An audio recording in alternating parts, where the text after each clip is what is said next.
Fivaliana ho antsika trany ny tafaraka ao anatin'izao fampaherezana izao izay iarahantsika amin'ny ilay loha hevitra manao hoe miaina ny fahasoavana. Averimberina mandrakariva fa mandray izay avy amin'Andriamanitra isika noho ny fahasoavana satria efa noraisiny Jesosy Kristy izay tsy mendrika azy mba ahafahana manome antsika izay tsy mendrika antsika akory dia ny fiainana mandrakizay noho ny fahasoavana. Andeha hivavaka isika alohan'ny rosotsika landalina kokoa ao anatin'ny lohahevitra amin'ity fotoana ity. Vavaka isika tompoko. Rainay tsara indrindra izay an-danitro misaotranao zahay. Ary mangataka koa zay famelan-keloka mba ahafahanay mandroso hatrany eo amin'ny fanandramana ara-panahy koa hialolarana tokoa ane ny fananao masina any am-pony tsirairay avy. Tonoana ny vavaka ao amin'ny anaran'i Jesosy Kristy. Amen. Misy fomba fiteny mahazatra makasika n'ity fahasoavana ity manao hoe zay tompoko dia tsy ambany lalàna fa zay ambany fahasoavana. Tsy vaovao amintsika zany fomba fiteny zany ary misy soratra masina izay milaza an'izany. Fanontaniana zany no mipetraka manao hoe ahoana moa zany hoe tsy eo ambany lalàna fa ambany fahasoavana, satria misy fotoana tokoa dia ohatra ny heverin'ny olona hoe ny atao hoe eo ambany fahasoavana dia ambony lalàna indray.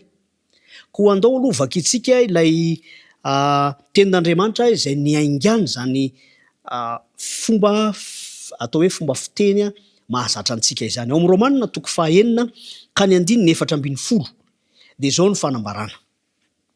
Fa ny ota tsy hanan-kery aminareo, fa tsy mba ambanin'ny lalàna ianareo, fa ambany fahasoavana.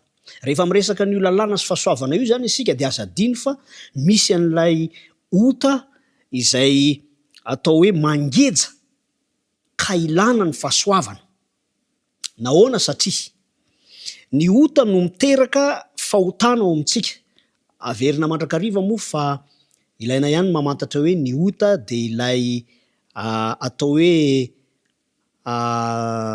fototra lehibe tao amin'ny maha-olombelona antsika, dia ilay ota ho an'ny zareo mpandinika saotra masina dia singulier izy io, zany hoe tokana. Fa ny fahotana kosa dia tsy ilay lehibe fa ilay vokatry ny ota ao amintsika nitorotoroana ary indro fa nanjary miteraka zavatra atao izay manohitra ny sitrapon'Andriamanitra. Io ilay fahotana amin'ny zareo mpandinika ny saotra masina koa io ilay hoe péché na petit péché moa ny antsoiny azy dia pluriel, zany hoe maro. Vokatry ilay grand péché anankiray izay ivon'ny faratsiana ny fahotana. Dia mahalasa saina satria hoy izy hoe tsy hanan-kery aminareo io ota io, satria tsy eo ambanin'ny lalàna ianareo izy fa eo ambany fahasoavana. Aleo tonga dia ataontsika mazava ny fanambarana satria izao no toy an'izany teny izany. Romanina 9:4 no misy an'izany ary tohiza antsika ny 5:10. Ahoana ary? Anota ary va zany isika saingy tsy ambany lalàna fa ambany fahasoavana? Valiny sanatria zany. Ny fironana anankiray zany izay misy vokatry ny fangejana ilay hoe ota dia hiteraka ao amintsika an'ity antsoina hoe fahotana amin'ny endriny maro isan-karazany ity. Zao nefa nambara fa tsy hanan-kery amintsika io ota io, zany hoe tsy hampanota antsika raha toa ka eo ambany fahasoavana isika. Fanontaniana ary zany dia manao hoe aiza ny toeran'ny lalàna ary? Satria tsy ambany lalàna isika fa ambany fahasoavana. Iverina kely fotsiny tsika ao amin'ny Romanina 5:5. Manana ny toerany tokoa ny didin'Andriamanitra dia ny lalàna. Ny Romanina 5:5 ka ny 12 sy ny 13 no ndeha ovaka itsika. koa izany de tahaka nidiran'ny ota avy tamin'ny olona iray ho am'izao tontolo zao. Fantatsika zany. Ary ny ota no nidiran'ny fahafatesana. Ka nahatratra ny olona rehetra ny fahafatesana satria samy efa nanota izy rehetra. Zasenao nge zany tiany teneniny zany e. Fa tsy hoe ry zareo. Isika rehetra ao anatin'izany. Tsy manala tena zany tsika am'izay. De toy izany, fa hatrany alohan'ny lalàna aza de efa nisy ny ota tam'izao tontolo zao, nefa tsy isaina ny ota raha tsy misy lalàna. Zay lafin'izay zany no ilazana fa tena fahasoavan'Andriamanitra no anavotana antsika amin'ny fangejan'ny ota satria arakaraky ny atongavan'ny lalàna zany no ampibaribary ny fahotantsika satria isika dia voagejan'ny fahotana. Ary marina zany satria araky ny voalaza teo ny 1:13 de hoe tsy isaina ny ota raha tsy nisy lalàna. Verina ilay fanontaniana zany manao hoe tsy ilaina ve ny lalàna? Tena ny ilaina mihitsy ny lalàna mba tsy hahatonga ny olona iray ho faty ao anatin'ny tsy fahafantarana ny mety sy ny tsy mety, ao anatin'ny tsy fahalalàna ny sitrapon'Andriamanitra. Satria raha tsy misy ny lalàna, ny ota nefa efa talohan'ny lalàna azy, de hevitra izy fa mety foana ny ataony. Ary tsy misy mihitsy fiheverana ahafahana mahafantatra hoe zao ny sitrapon'Andriamanitra, zao kosa no fanoherana ny sitrapon'Andriamanitra. Andao apitsika ny vaky-teny. Ao amin'ny Romanina 7:9-20. Tapany 2. Fa ny lalàna no ahazahoana fahalalàna marina ny amin'ny ota. Isaorantsika Andriamanitra fa amin'ny alalan'ny didin'Andriamanitra izay atao hoe natao mazava dia mahatonga ny ota sy ny fahotana hibaribary.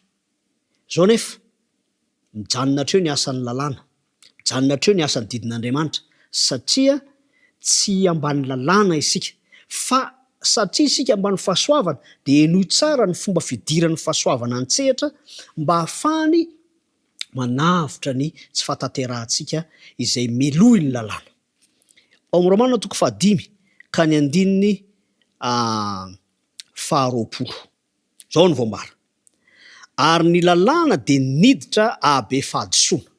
Mazava zany fa alao mihitsy ny lalàna hiditra mba hiariary izany fahadisoana izany satria raha mihevitra isika fa tsy diso dia tsy ho tonga ny fibebana marina. Kanefa isika efa miaina ny fangejany ny fahotana.